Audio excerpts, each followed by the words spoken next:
with Carol Braverman, and I want to explore a little bit more with you, so I'm so glad that you're here to talk to us about acupuncture and the research. You mentioned that acupuncture actually works on neurology. Tell me about the brain. Sure. There's been really quality research. One is through Georgetown University Medical Center, and the other one's through Mass General, Harvard, and NIH funded, so it's impeccable, really good quality, and with very good research design, of course, that showed the Georgetown University, and this is animal studies, showed that the effects on the hypothalamus pituitary axis, which is triggered by anything good or bad, that thing just goes off. But it showed with lab rats, they had several measures, and I wanted to explain this to you before. They had, one of the measures was just to see how it would affect the reaction in that pathway, and it showed that it calmed things down. And all they did was take these little mice and they exposed them to cold for 20 minutes. It wasn't like half an hour. It wasn't like they were mean to them. But it does activate stress. It's like, ooh. Yes, it got them stressed in a very physical way. It wasn't anything psychological or anything else. So then it toned it down. But the interesting part of that body of research this woman's doing, I can't remember, Leyden Eshkavari, that's her name, is that what was fascinating to me is that the SSRIs, which are meant to make serotonin stay in that area to saturate more, is that the same pathways used for those drugs are used on the acupuncture travels in those pathways, and instead of upsetting the saturation levels because it's sort of a barrier wall that's created where some build up and some are not, and that's why you have to taper, that the acupuncture just regulated it. So I give the example to my patients that when I explain this is that if you had the bickering family and was expecting company and they were on their best behavior when the company came, and when the company left, they would forget why they were bickering. Afterwards, that's kind of like how acupuncture works.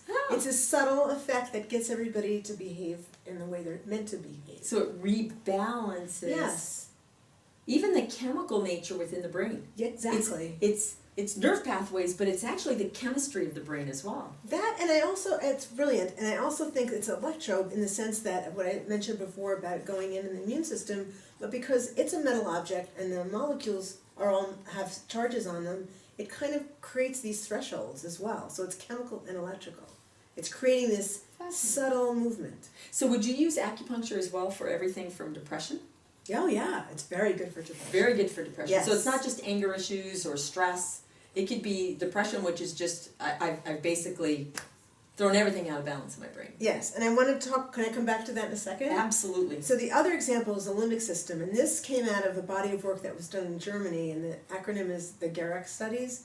They did functional MRIs in the early aughts, and then the NIH picked it up on it after, a little later, and it's part of the mapping of the brain. And so they wanted to see in the limbic system how it would go off with a needle. And so they did a really excellent design, and it really does go in there, and that's where memory and emotion and learning takes place. So I would think that has something to do with pain. And also, so the most recent study that was done in this body of work was about carpal tunnel syndrome, but what they were really showing was that it changed our relationship to the pain, because we kind of build, like any neural pathway, we build a rut, and it stays and we keep there. Firing. So what I love is that it makes it jump tracks. Interesting. But people know it's cumulative. Right. So the first time you get treated, I'm looking to see, did it move the ball a little bit at all? Sometimes more, sometimes less, but it moved it. Great. So the next time it moves it much further, and the next time it moves it even further. And so that's why it's effective and it's long lasting, because it has to do with that neural pathway. And a lot of times now when you're talking about the limbic system, is this also where you go, because you hear about people, we joke about it, they're in a limbic spin. They're just sitting there cycling. Okay. In stress. Yes. So that's right. It's like I drop into basic survival and I become obsessed with body, space, and time. Right. Which is survival. Yes. And so you're breaking that so that I can come up into more elevated thinking. So the piece I wanted to tell you before was that I think that for me, what's very satisfying is I have sort of a philosophical bent. I just I can go there with people, or they come there with me. And so when there's a certain trust, and you know that, you built up. We also talk about things, and I'm not a psychotherapist. I refer them out when they need talk therapy, but to be able to say to somebody, sometimes people don't want to see that, or but to be able to sort of drop it in over here so they can discover it on their own, you know, that's also a part of the treatment. It's not just, I'm sticking needles in you, and I don't listen to the fact that you're depressed. Don't tell me, I don't want to know. I'm listening to it. It goes in when you're, it doesn't get repeated, it goes in when you're, and out the other. But I think it's a part of it that is important for the person to know that, yes, I feel like the ceiling keeps getting lower and lower and lower and lower and lower, and to say, I hear you, I understand that. You know, I actually think about it slightly different. It's as if their bucket got too full and things are flowing over. And so what you're doing with acupuncture is you're releasing the pressure off of that system, Yes. which allows that bucket to empty, and now I can handle things. Yes. I don't get stuck in a loop. Right. Yeah. That's a wonderful thing. So Yeah. check out acupuncture.